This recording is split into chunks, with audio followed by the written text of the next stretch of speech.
वन्देऽहं श्रीगुरुश्रीयुतपदकमलं श्रीगुरून् वैष्णवांश्च श्रीरूपं साग्रजातं सहगणरघुनाथान्वितं तं सजीवं साद्वैतं सावधूतं परिजनसहितं श्रीकृष्णचैतन्यदेवं श्रीराधाकृष्णपादान् सहगणललिता श्रीविशाखान्वितांश्च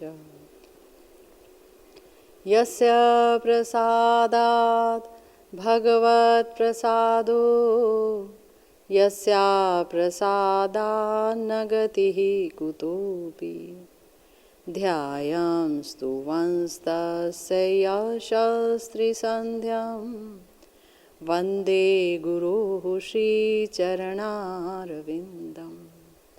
नमो महावदान्याय कृष्णप्रेमप्रदायते कृष्णाय कृष्णचैतन्य नाम्ने गौरत्विषे नमः। हे कृष्ण करुणा सिंधु दीनबंधु जगत्पते गोपेश गोपिका कांत राधा कांत नमोस्तुते। तप्त कांचन गौरांगी राधे वृंदावनेश्वरी वृषभानुसुते देवी त्वं नमामि हरिप्रिये। जय रूप सनातन भट्ट रघुनाथ श्रीजीव गोपाल भट्ट दास रघुनाथ। এই जय गोसाईर करी चरण बंदन जहाँ होइते विघ्ननाश अभीष्ट पूरण। वाञ्छाकल्पतरुभ्यश्च कृपा सिन्धुभ्येव च पतितानां पावनेभ्यो वैष्णवेभ्यो नमो नमः। हरे कृष्णा कृष्णा कृष्णा हरे हरे हरे राम राम राम हरे हरे। जय श्री राधे। हम श्री नरोत्तम दास ठाकुर महाशय द्वारा रचित प्रार्थनाओं पर चर्चा कर रहे हैं। बड़ी ही मार्मिक प्रार्थनाएं हैं, ये आप जानते हैं। नियम सेवा के इस सुअवसर पर ये प्रार्थनाएं निश्चित रूप से लक्ष्य तक पहुंचने में हमारा मार्गदर्शन करेंगी। आज श्री नरोत्तम दास ठाकुर महाशय अपनी सिद्ध देह से साक्षात श्री राधा रानी को ही विज्ञप्ति दे रहे हैं, उनके श्री चरणों में प्रार्थना कर रहे हैं। और ये प्रार्थना भी लालसामयी प्रार्थना है। जो व्यक्ति भजन की शुरुआत करता है वो सिर्फ प्रार्थना करता है भगवान के चरणों में, लेकिन उसकी प्रार्थना में लालसा नहीं रहती सेवा पाने की। और जिस व्यक्ति को रति प्राप्त हो गई होती है, प्रेम प्राप्त हो गया होता है, वो भगवान के चरणों में प्रार्थना लालसा युक्त करता है। यानी कि उसके अंदर ये तीव्र आकांक्षा होती है कि मैं किशोरी जी, ये श्याम सुंदर जी, आपकी सेवा पाऊँ। तो यहाँ पर ठाकुर महाशय कहते हैं, प्राणेश्वरी एक बार करुणा करो मोरे। प्राणेश्वरी एक बार करुणा करो मोरे। दशनेते तृणधरी अंजलि मस्तके करी এই জন নিবেদন করে। প্রিয় সহচরী সঙ্গে সেবন করিব রঙ্গে অঙ্গে বেশ করিবে কো সাধে। রাখো এই সেবা কাজে নিজ পদ পঙ্কজে प्रिय सहचरी गण माझे। सुगंधी चंदन मणिमय आभरण कौशिक वसन नाना रंगे। এই सब सेवा जार दासी जेनु हूँ तार अनुक्षण थाकी तार संगे जल सुबासित करी रतन भृंगारे भरी कर्पूर बासित गुया पान ईशब सजाया डाला लवंग मालती माला भक्ष्य द्रव्य नाना अनुपाम शौखीरो इंगित हबे एसब आनिब कबे जोगाइब ललितार काछे नरोत्तम दासे कय এই যেন মোর হয় দাঁড়াইয়া রাহু সখীর পাছে দাঁড়াইয়া রাহু সখীর পাছে प्राणेश्वरी এইবার करुणा करो मोरे। श्री ठाकुर महाशय कभी श्री गुरुदेव के चरणों में प्रार्थना करते हैं, कभी श्री रूप मंजरी रस मंजरी जी के चरणों में प्रार्थना करते हैं, कभी श्री कृष्ण के चरणों में प्रार्थना करते हैं सेवा पाने के लिए, और आज अपनी ईश्वरी अपनी प्राणेश्वरी, बड़ा ही सुंदर संबोधन है। प्राणेश्वरी यानी मेरे प्राणों की ईश्वरी हैं आप, आपके ही हाथों में मेरे प्राण हैं, आपको देखे बगैर ये प्राण बच नहीं सकते, आपकी सेवा पाए बगैर इन प्राणों का कोई मूल्य नहीं है। तो जो प्राणों की ईश्वरी है, जिसको समर्पण कर दिया पूरी तरह से, वो है हमारी प्राणेश्वरी श्री राधा रानी। तो बहुत ही विनयपूर्वक स्वयं को असहाय समझते हुए, एकदम जो समर्पित आत्मा होती है कि मुख में कुछ तिनके रख लिए घास के, है ना, जैसे एक जानवर कि मैं तो जानवर हूँ, मुझे कुछ समझ नहीं आता है, आप मालिक हैं, आप जैसा व्यवहार करेंगे वैसा ही हो।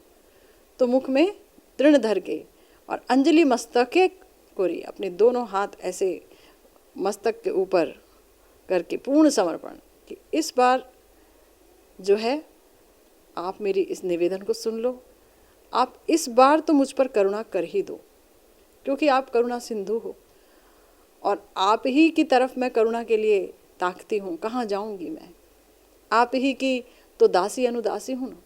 गुरुदेव यही तो संबंध हमें दे गए हैं आपके साथ कि मैं आपकी दासी अनुदासी हूँ।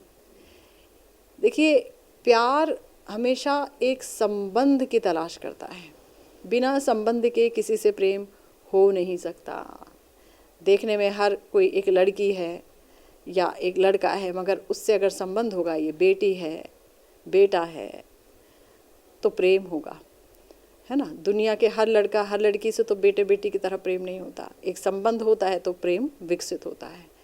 तो यहाँ तो जो मंजरी भावोपासक हैं वो मंजरियाँ हैं ही प्रिया जी की, तो प्रेम तो होगा ही, उन्हीं से होगा और उन्हीं के कारण सबसे होगा, सेंटर में वही है।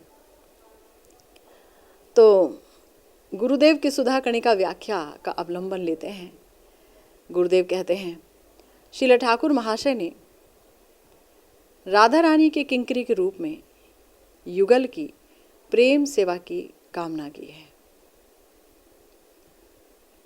स्वरूप का निबिड़ आवेश है, स्वयं को चंपक मंजरी ही समझ रहे हैं। हम पिछली कुछ प्रार्थनाओं से देख रहे हैं कि श्री ठाकुर महाशय कहीं से भी अपने सिद्ध स्वरूप के आवेश से हिल नहीं रहे हैं। थोड़े समय के लिए बाहर आते हैं, लेकिन फिर से अपने सिद्ध स्वरूप के आवेश में चले जाते हैं कि मैं फला फला मंजरी ही हूँ और इसके अलावा कुछ नहीं, यही हूँ मैं। तो श्री राधा की किंकरी के रूप में युगल की प्रेम सेवा की कामना की है। सेवा युगल की होगी, लेकिन प्रिया जी की किंकरी के रूप में। आइडेंटिटी क्या है कि तुम राधा दासी हो। स्वरूप का निबिड़ आवेश है। गुरुदेव ने एक बात कही है, देह आवेश जाता है स्वरूप के आवेश से। श्रील ठाकुर महाशय के साथ यही हुआ है। देह आवेश बिना स्वरूप के आवेश के जाता ही नहीं है। वो जाएगा ही तब जब स्वरूप का आवेश प्रगाढ़ हो।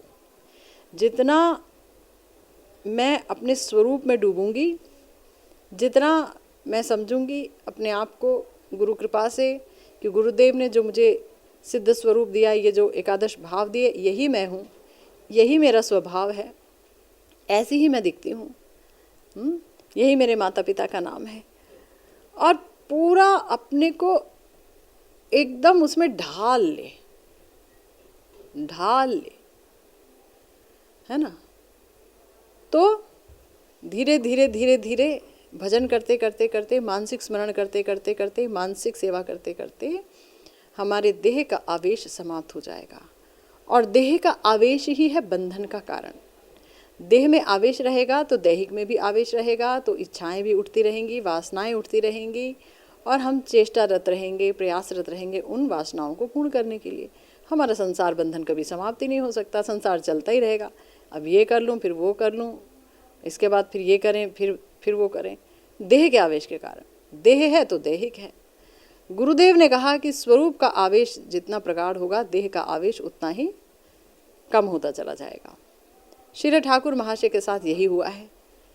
साक्षात श्री राधा रानी के श्री चरणों में प्रार्थना कर रहे हैं, प्राणेश्वरी एक बार करुणा करो मोरे, इस बार तो आप मुझ पर करुणा कीजिए ही। क्या यहाँ बोल रहे हैं गुरुदेव कि प्राणेश्वरी संबोधन से चंपक मंजरी ने श्री राधा रानी की सेवा के अभाव में प्राणों की कातरता ईश्वरी के चरणों में निवेदन की है। प्राणेश्वरी, प्राणेश्वरी, प्राणों की ईश्वरी, यानी घूम फिर करके श्री राधा रानी के श्री चरणों को पकड़ ही लिया है। और आपकी सेवा नहीं मिल रही है तो कैसे जीऊं मैं।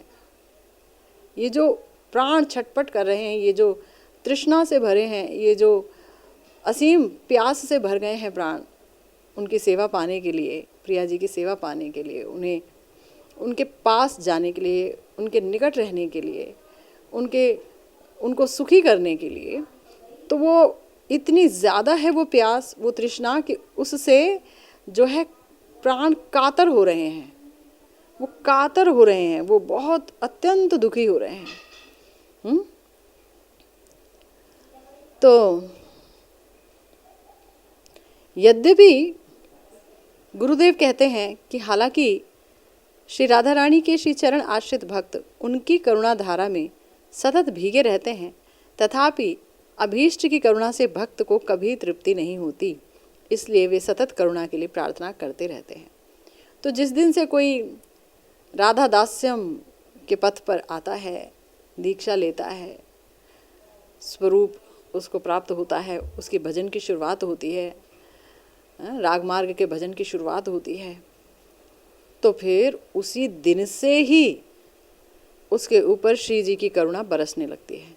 क्योंकि संबंध हो गया ना, संबंध हो गया, और संबंध के साथ साथ मंत्र मिल गए गुरुवर्ग से, संबंध भी हो गया, परिचय भी मिल गया, तुम ये हो, और मंत्र भी मिल गए।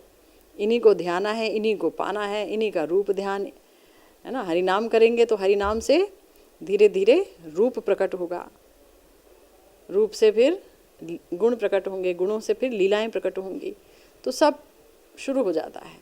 परंतु अगर मान लीजिए कोई इस तरह से भजन ना करे, राग मार्ग का भजन ना करे, तो हरिनाम करेंगे तो बहुत समय के बाद हो सकता है रूप प्रकट हो, क्योंकि संबंध नहीं है तो छटपटाहट भी नहीं है, संबंध ही नहीं है, दीक्षा मंत्र नहीं है।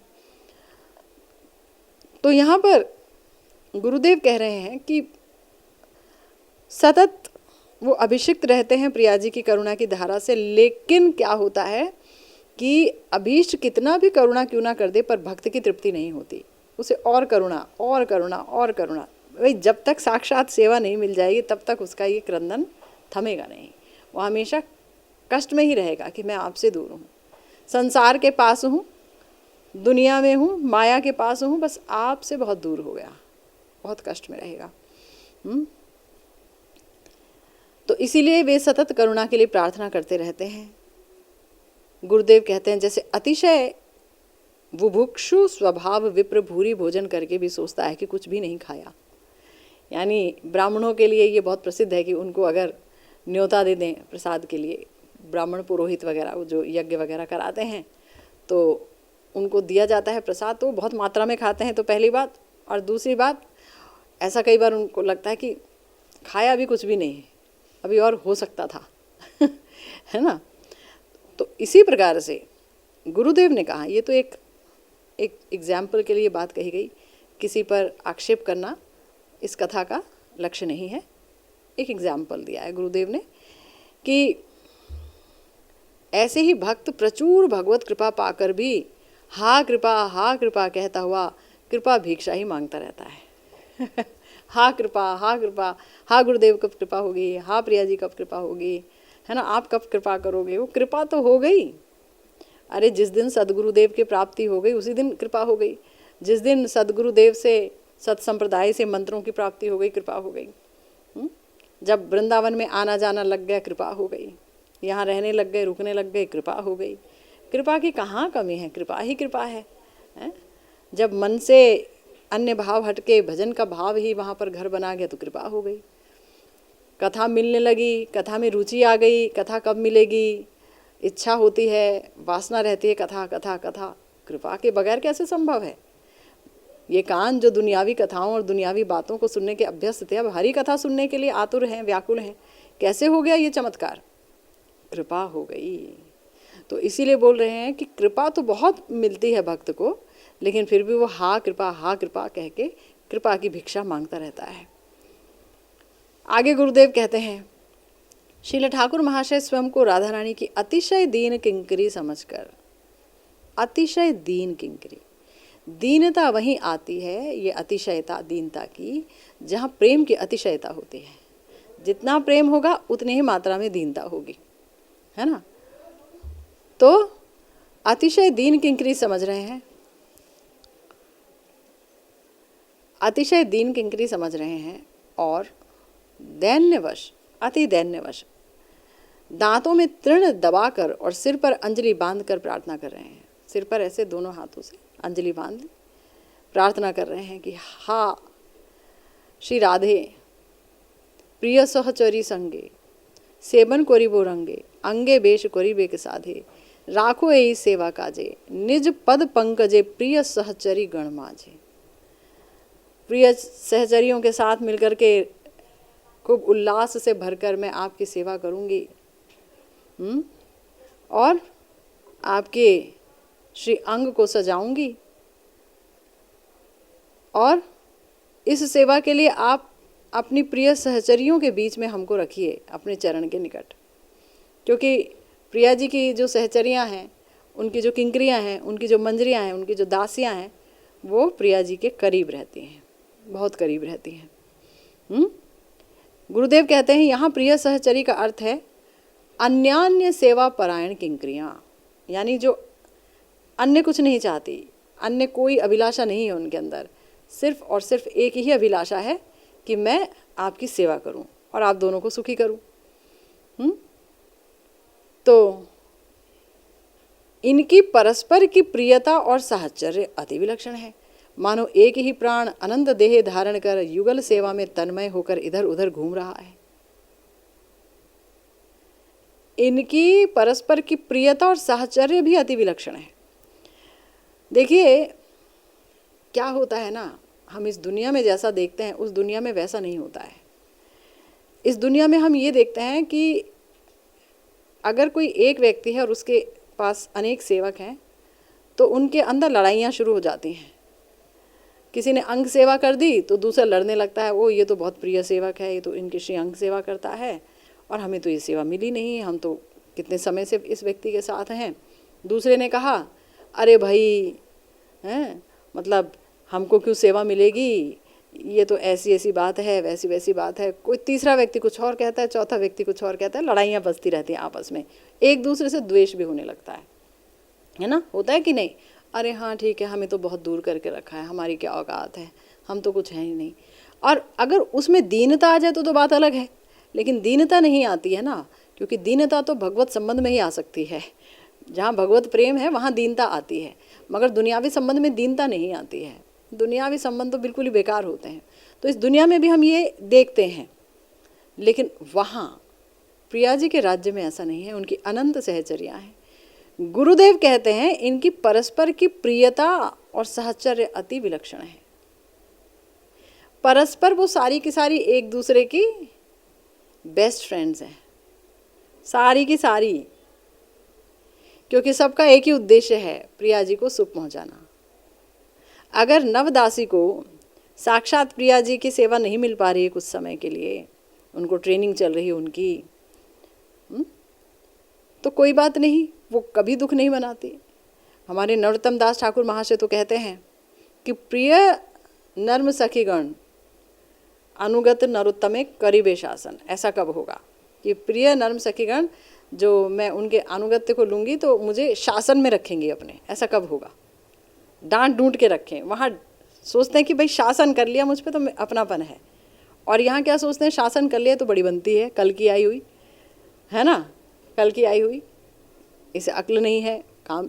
मतलब यहाँ की जो बुद्धि है ना, ये माइक बुद्धि है और द्वंद्व की शिकार बुद्धि है। अच्छा बुरा, भालो मंद, खराब, ये वो सब कुछ। लेकिन वहाँ ऐसा नहीं है, क्योंकि वहाँ तो जाते ही प्रेम के बाद हैं, प्रेम प्राप्ति के बाद हैं। प्रेम का मतलब ही होता है कि युगल सरकार के लिए अतिशय तृष्णा। अब वहाँ अतिशय तृष्णा के बाद अगर उनकी एक झलक भी मिल गई तो भी बहुत बड़ी उपलब्धि लगती है कि हाँ साक्षात उनकी झलक मिली। उनके प्रिय सहचरियों से प्रेम हो जाता है, क्योंकि वहाँ तो जाया ही नहीं जा सकता उनकी कृपा के बगैर। अभी आपने पिछले पद में सुना जहाँ वो कह रहे हैं श्री ठाकुर महाशय, हा रूप सनातन देहो मोरे यही धन, है ना, वो यही धन मांग रहे हैं कि मुझे प्रिया प्रियतम की सेवा मिले। वहीं रूप मंजरी जी हैं, लवंग मंजरी जी हैं, हमारी गुरु मंजरियाँ हैं, अनेक गुरु मंजरियाँ हैं, और नित्य सिद्ध मंजरियाँ हैं, और साधन सिद्ध मंजरियाँ भी बहुत सारी हैं। लेकिन सबकी सब सेवा के उन्माद में खूब प्रसन्न रहती हैं, बस सेवा मिलती रहे।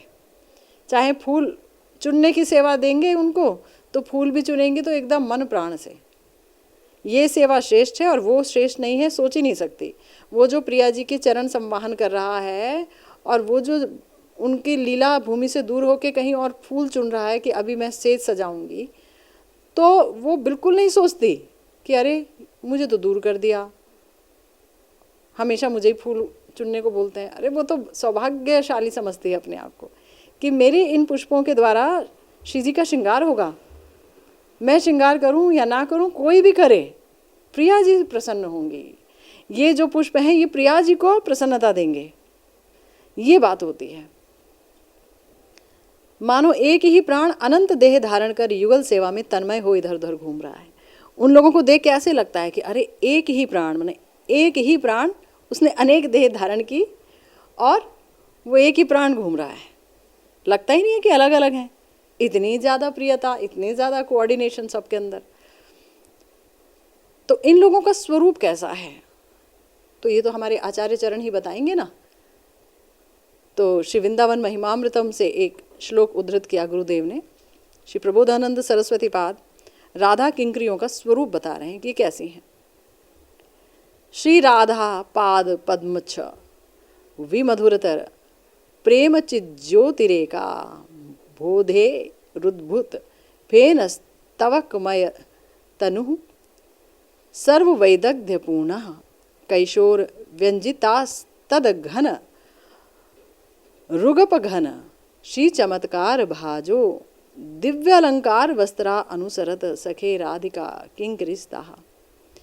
कह रहे हैं हे सखे, हे सखे, सखे वो जीव मात्र को बोल रहे हैं, हे जीव मात्र तुम क्योंकि अगर आप श्री वृंदावन महिमामृतम पढ़ेंगे तो उसमें बार बार यही बात कह रहे हैं श्री प्रबोधानंद सरस्वती जी कि अगर आपने मनुष्य जीवन ले लिया है और आपको गौरचंद्र के बारे में पता चल गया है तो जल्दी से उनकी करुणा लीजिए, जल्दी से चरणाश्रित होइए भक्तों के, है ना। अपने चैतन्य चंद्रामृत में उन्होंने बोला कि गौर भक्तों के चरणाश्रित हो जाइए तो आपके अंदर खूब दीनता आ जाएगी, और खूब दीनता जब आ जाएगी तो प्रेमिक भगवान कहाँ दूर रह पाएंगे। वो दीनता से ही वशीभूत होते हैं, दीन बंधु हैं।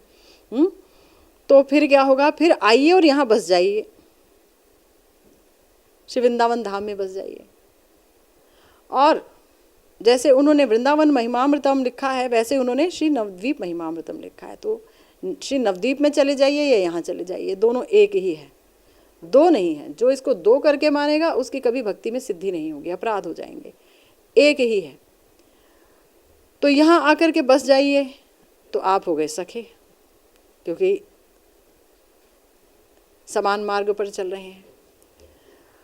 श्री राधा रानी के चरणों की यानी चरण कमल की छवि मधुरतर प्रेम चिदघन ज्योति की एकमात्र सिंधु है। श्री राधा रानी के जो चरण कमल हैं उनकी छवि मधुरतर प्रेम चिद घन ज्योति, प्रेम चिद घन ज्योति। ये प्रेम क्या है, चिद स्वरूप में है।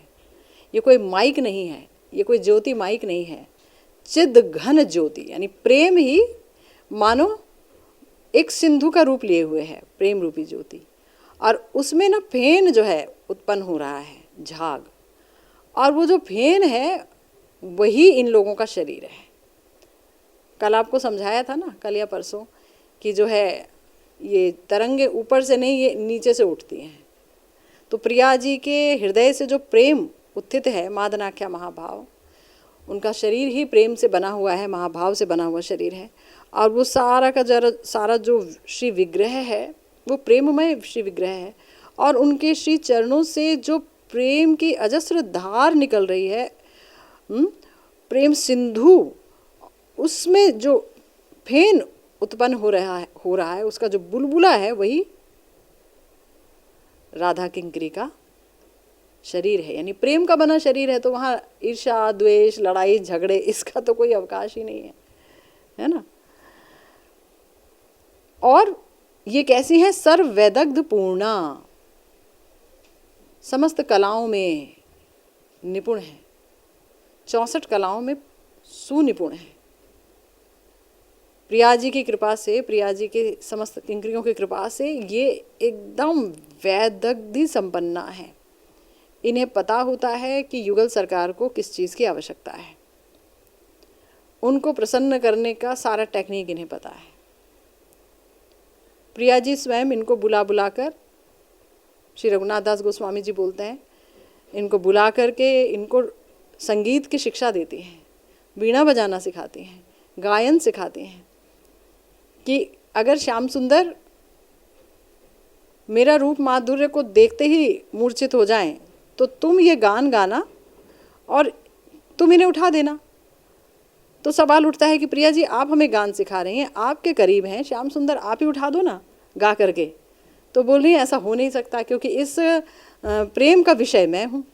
मैं गान गाऊंगी, मेरी गान सुन करके वो और बेहोश हो जाएंगे, है ना, मूर्छित हो जाएंगे, संज्ञा शून्य हो जाएंगे। तो तुम गाओ, तुम, तब उनको उनकी जो ये मूर्छा है वो टूटेगी। तो ये किशोरियां हैं।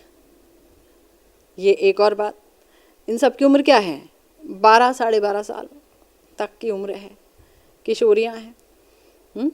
और घनीभूत तारुण्य छटा से जिनके अवयव परम सुंदर और चमत्कार भाजन हो गए हैं, है ना, इनके श्री अंग तारुण्य से भरपूर हैं, कमनीय हैं, चमत्कृत कर देती हैं, इतनी सुंदर हैं कि चमत्कृत कर देती हैं अपनी सुंदरता से और अपनी सेवा से। दिव्य वस्त्र अलंकारों से सुशोभिता है। कैसे वस्त्र अलंकार हैं, प्रिया जी के प्रसादी वस्त्र अलंकार हैं, है ना, प्रिया जी के प्रसादी वस्त्र अलंकार हैं, उनसे सुशोभिता हैं। और ये जो राधा किंकरियां हैं, इन्हीं का अनुसरण करो। यानी अगर निकुंज सेवा चाहिए तो गोपी भाव पाना होगा। गोपी भाव के लिए इन नित्य किंकरियों का अनुसरण करना होगा, गुरु मंजरी का अनुसरण करना होगा, रूप मंजरी आदि समस्त नित्य सिद्धा का अनुसरण करना होगा, उनकी कृपा प्राप्त करनी होगी। उसके बाद उनकी जब प्रसन्नता हो जाती है, उनकी कृपा और अधिक मिलना शुरू हो जाती है, इस हाहाकार के बाद तो हमारी योग्यता भी होने लगती है। आगे गुरुदेव कहते हैं कि स्वरूप आविष्ट दशा में श्रील ठाकुर महाशय कहते हैं कि प्रिय सहचरियों के साथ रंग पूर्वक सेवा करूंगी। तुम्हारे श्री अंग पर वेश रचना करूंगी, मेरी बड़ी साध है, मेरी बड़ी साध है। देखिए नरोत्तम दास ठाकुर महाशय ये कहते हैं, कोई पुरुष अभिमान नहीं है, जिन्होंने ब्याह तक नहीं किया श्री नरोत्तम दास ठाकुर महाशय ने, और छोटी उम्र में ही चले आए थे श्री वृंदावन धाम, है ना। और फिर जीव गोस्वामी पाद जी ने जब उनको, और श्री लोकनाथ गोस्वामी पाद जी ने उनको फिर से भेज दिया खेतुरी की तरफ कि वहाँ आप प्रचार करो, बंगाल में प्रचार करो गौड़ीय वैष्णवाचार्य के ग्रंथों का, तो वो चले आए, लेकिन निरंतर अपने स्वरूप में आविष्ट रहते। भजन का मतलब ही है स्वरूप में आविष्ट होकर के ही सब कुछ करना, नाम गान, लीला गान, आरती, तुलसी को चढ़ाना, हर चीज़ स्वरूप आविष्ट। बिना स्वरूप में आविष्ट हुए कुछ मत करिए। मैं प्रिया जी की किंकरी हूँ, और ये सोच करके जब आप कुछ करेंगे तो संबंध युक्त कार्य होगा, तो वो स्वीकार होगा। और फटाफट दिमाग अगर यहाँ लगा रखा कि पतीली पर दूध चढ़ा रखा है और मेरे को फटाफट अपना अर्चन भी कंप्लीट करना है, तो उसका कोई लाभ नहीं होगा, है ना। तो श्री गुरुदेव यहाँ कहते हैं, हमारे गुरुदेव की क्या आशा है कि मैं प्रिय सहचरियों के साथ रंगपूर्वक सेवा करूँगी। सहचरियों के साथ, अकेले सेवा नहीं मांग रही हैं कि जो है इन सबको हटा दो और मुझे रख लो, ऐसा नहीं है। बहुत ध्यान से समझिए, ये मंजरी भाव है ना। सारे प्रश्न समाप्त हो जाएंगे कि अरे वहाँ तो इतनी सारी सहचरियाँ, हमारी क्या ज़रूरत है, हम तो एक चींटी जैसे हैं, नहीं भी होंगे तो क्या है। ऐसा नहीं है, हम उनके अंश हैं, अंश, और हमारा स्वरूप है कि हम सेवक हैं, हम युगल सेवक हैं, हम कृष्ण सेवक हैं, ये हमारा स्वरूप है। तो हम अपने स्वरूप की सेवा जब तक नहीं पाएंगे तब तक ये भाग दौड़, आना जाना, हंसी रोना, ये सारी चीज़ें लगी रहेंगी। इस दुनिया में और कुछ है नहीं, आसार है ये दुनिया। जब हम अपना स्वरूप आविष्ट होकर के इस सेवा करेंगे और पाएंगे, और इस माने अगर स्फूर्ति में भी पाएंगे तो भी संसार छूट जाता है, छोड़ना नहीं पड़ता। जब कोई कहता है ना मैं संसार को छोड़ दिया, मैंने संसार को छोड़ दिया, जो है मैं जगत छोड़ के आया हूँ, तो अगर कोई चीज़ हम छोड़ के आएंगे तो हम पकड़ भी लेंगे, लेकिन अगर कोई चीज़ छूट जाएगी स्वरूप के आवेश में आकर के, तो फिर वो दोबारा कभी पकड़ में नहीं आएगी। एक बार जिसका हाथ थाम लेते हैं युगल सरकार, और वो थामने के लिए व्याकुल ही रहते हैं, वो चाहते हैं कि मैं थामूं, लेकिन हम लोग क्या करें, ठाकुर जी क्या करें, हम लोग नहीं चाहते। वो हमारी चाहत के बिना हम पर अपनी चाहत थोपते नहीं हैं, ये उनका स्वभाव है ना। क्योंकि प्रेम अगर रोबोटिक होगा तो उसमें आनंद नहीं है, प्रेम समर्पण के साथ होना चाहिए, तभी उसका आनंद है। वो उसी का इंतज़ार करते हैं, जितने जन्म ले लो, जहाँ भटकना है भटको, जहाँ जाना है जाओ, मैं तुम्हारे साथ साथ तुम्हारे हृदय में ईश्वर के रूप में बैठ करके देखता रहूँगा क्या हो रहा है। जिस दिन ये इच्छा तुम्हारे अंदर पैदा होगी कि काश कि तुम मिल जाओ, हैं, अगर तुम मिल जाओ ज़माना छोड़ देंगे हम, कुछ इस तरह की अगर वासना तुम्हारे दिल में पैदा होगी, तो मैं उसे पूरा करने के लिए तुम्हें पूरे पूरे सुअवसर प्रदान करूँगा, और करते हैं। तो मन की ये आशा है कि मैं आपकी सहचरियों के संग, प्रिय सहचरियों के संग, प्रिय बोल रही हैं शब्द, देखिए, प्रिय सहचरियों के संग, सहचरियों के संग कर लूँगी ऐसा नहीं, प्रिय है, ये सब मुझे बहुत प्यारी हैं। हे प्रिया जी, आपकी सेवा करती हैं इसलिए प्यारी हैं, या आपको सुखी करती हैं, या आपकी सेवा रस में विभोर हैं, ये तो बहुत प्रिय है मुझे। ऐसे तो प्रिय ही कोई नहीं है। जैसे रूप मंजरी आदि जो नित्य सिद्ध मंजरियाँ हैं, जो साधन सिद्ध मंजरियाँ भी हैं, वो भी बहुत प्रिय हैं। गुरु मंजरियाँ बहुत प्रिय हैं, क्योंकि सब कुछ छोड़कर सिर्फ आपकी सेवा से ही इनका मन प्राण ओतप्रोत रहता है। तो कह रही हैं कि हे प्रियाजू, आप मुझे अपने चरण पंकजों में, अपनी सहचरियों के बीच में रख लो। गुरुदेव कह रहे हैं कि अन्य सेवकों के द्वारा की गई सेवा की तरह श्री राधा किंकरियों की सेवा नहीं है। इन लोगों का दास्य है मधुर रस के अंतर्गत सर्वोपरि परकीय मधुर रस, सखी होकर भी दासी और सख्य रस की सेवाधिकारिणी। बहुत सुंदर बात बोल दी है हमारे प्यारे गुरुदेव ने। गुरुदेव बोल रहे हैं कि अन्य सेवकों द्वारा की गई सेवा की तरह राधा किंकरियों की सेवा नहीं है। ये बहुत विश्लेषण मांगता है ये जो ये पंक्ति है, और इस समय थोड़ा समय का अभाव है, नियम सेवा चल रही है और हम सबके अपने अपने नियम भी हैं। आप लोग कृपा कीजिए, आशीर्वाद रखिए कि हम अपने नियमों को भी निभाते रहें, और एक ये नियम भी है कि आपको हरि कथा सुनाते रहें। तो इस नियम की पूर्ति होगी कल दोबारा से जब हम मिलेंगे। और अभी ये जो पंक्ति है इस पर बहुत कुछ बोलने की आवश्यकता है, तो ये अभी थोड़े से समय में हो नहीं पाएगा। कल हम फिर से मिलते हैं श्रीमन महाप्रभु ने चाहा तो, और इस कथा को जारी रखेंगे। फिलहाल आज की भागवती कथा यही विश्राम लेती है। मुझे आज्ञा दीजिए। जय जय श्री राधे श्याम, श्री गुरु निताई गौर सीतानाथ प्रेमानंदे, हरि हरि बोल।